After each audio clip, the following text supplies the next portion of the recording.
Sawyer Shuai. You lead a Chinese student organization in the U.S. What were you listening for, and what did you hear? Hey, thank you, Alika, for having me. So to be honest, I don't really like both of the candidates. They try to demonize China, and I don't agree with their accusations to put China as a cheater or the rule breaker. I think China is the opportunity. We're not the cheater. So that's the first point I want to make. I have 3 more points to make here. So first, I think the key point in this election is the economy issue. As a Chinese student who's currently studying in America, I want to find a job after my graduation. So that's my first point. And the second point is that I think, and I believe all my fellow students, we have 200,000 Chinese students who's currently studying in America. And our family, we want to see a really healthy and beneficial U.S.-China relationship in the next 4 years. We'll see if that happens. Yeah. Noor Jahan, I want to go to you. Noor Jahan Akbar, you're a student and activist from Afghanistan. What did you note? Thank you for having me on the stream.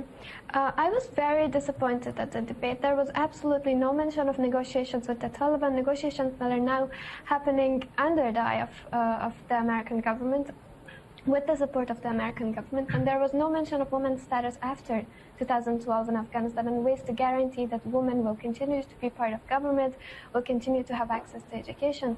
Only this past summer in Afghanistan, we had 300 girls poisoned for going to school.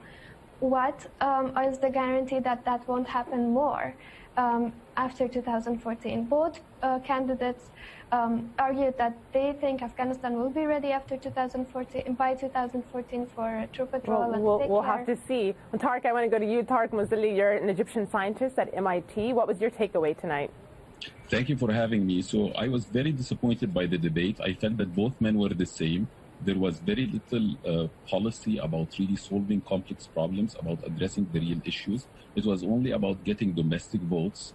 They just tried to appease the voters, but really without addressing the lives of billions of people that depend on the foreign policy issues of the United States. One simple example is how many times did they mention Israel without a single mention, except once by Romney, to Palestine. Well, it's definitely something that was mentioned among all of our community members. So thank you, everyone, for hanging out with us.